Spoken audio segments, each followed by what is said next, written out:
Video में हमने सदिश और अदिश के बारे में पढ़ा है। आज हम यहाँ पर देखेंगे दो सदिशों का अदिश गुणनफल कैसे किया जाता है।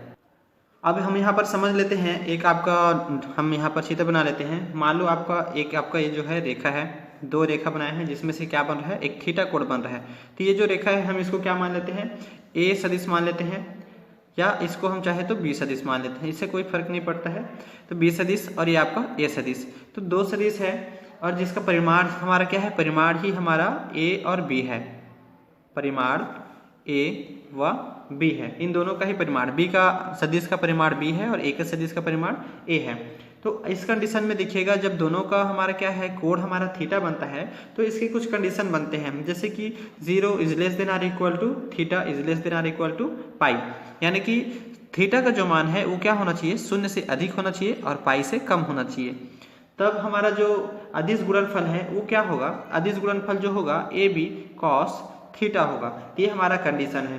तो इस प्रकार से हम इसको क्या बता सकते हैं, जब ए सदिश और बी सदिश, ए सदिश डॉट बी सदिश, इनका जब हम क्या करेंगे, इनका गुणा करते हैं तो क्या प्राप्त होता है, तो हमें प्राप्त होगा ए बी कॉस थीटा। ये किसके आधार पर मिलेगा, तो जब थीटा का मान आपका 0 और पाई के बीच में हो, यानी कि न्यून कोण हो। अब इसको क्या क्या पढ़ सकते हैं, तो देखिए ए डॉट बी को हम डॉट गुणन भी पढ़ सकते हैं, यहाँ पर हम इसको बोल सकते हैं डॉट गुणन। साथ ही साथ हम इनको बोल सकते हैं बिंदु गुणन, और इसके साथ साथ हम बोल सकते हैं अदिश गुणन। ये तीनों चीजें हम यहाँ पर क्या बोल सकते हैं। तो ये आपका है डॉट गुणन, बिंदु गुणन और अदिश गुणनफल। अब हम यहाँ पर देखेंगे, इसमें और भी कुछ कंडीशंस हैं, जैसे कि अब हम चाहे कि यहाँ पर आपका थीटा का मान क्या हो, यदि 0 हो तो थीटा का मान जैसे 0 होगा तो आपका जो मान है वो क्या प्राप्त होगा, ए भी प्राप्त होगा, यानी कि ए और बी के स्थान पर जो भी मान होंगे उसका गुणनफल प्राप्त होगा।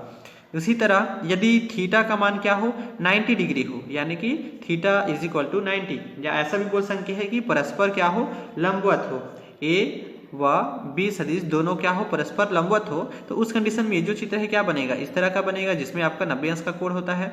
तो यहाँ पर आपको क्या होगा, लंबवत, तो ये आपका थीटा यानी कि 90 का जो cos 90 का मान होता है वो क्या होता है, 0। तो इसलिए पूरा वैल्यूज क्या हो जाएंगे, 0 हो जाएंगे। तो यहाँ पर आपका मान क्या प्राप्त हो जाएगा, तो यहाँ पर मिलेगा आपका ए डॉट बी गुणन का आपको 0 मिलेगा। कब मिलेगा, जब आपका सदिश ए और बी परस्पर क्या हो, लंबवत हो। तो जब हमें बोला जाए कि कोई अदिश गुणनफल लंबवत हो, तो उस कंडीशन में हमें ये फार्मूला लगाना है, A dot B is equal to 0, और जनरली वो 0 ही प्राप्त होता है। अब हम आगे चलते हैं, यदि हमें बोला जाता है कि आपका थीटा का मान कैसे निकाला जाए, तो यहाँ पर हम देखेंगे हमारे पास जो फार्मूला है, जब हम दो अदिश का यहाँ पर क्या करें, दो सदिश का अदिश गुणनफल कर रहे हैं, यानी कि ए सदिश डॉट बी सदिश is equal to A B cos theta. तो इस कंडीशन में हम क्या करेंगे, हम यहाँ से चाहे तो cos थीटा का मान निकाल सकते हैं। कैसे निकलेगा, तो ए बी को हम यहाँ पर इनके हर में गुणा कर सकते हैं। तो यहाँ पर आपका हो जाएगा ए सदिश डॉट बी सदिश बटा ए बी, ये आपका cos थीटा का मान है। इसी तरह हम cos को भी इधर यहाँ पर इधर दूसरे साइड में ला सकते हैं। तो यहाँ पर आपका ये कैसे आपका निरूपित हो जाएगा, तो थीटा यहाँ पर रहेगा और cos जो है इधर आकर हो जाएगा cos इनवर्स, यानी कि cos इनवर्स ए सदिश डॉट बी सदिश अपॉन ए बी। तो ये हमारा क्या है, जनरली थीटा का वैल्यूज है। हम यहाँ से थीटा का मान निकाल सकते हैं किसी भी दो सदिश का जब अदिश गुणनफल होता है।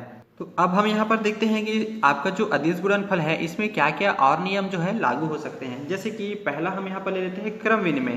तो क्रम विनिमय यदि हम क्या करते हैं, ए सदिश और बी सदिश का डॉट गुणन करते हैं, तो क्रम विनिमय में क्या होता है, क्रम का परिवर्तन हो जाता है। तो यहाँ पर आपका बी सदिश डॉट ए सदिश हो सकता है, यानी कि ये आपका काम करेगा क्रम विनिमय नियम।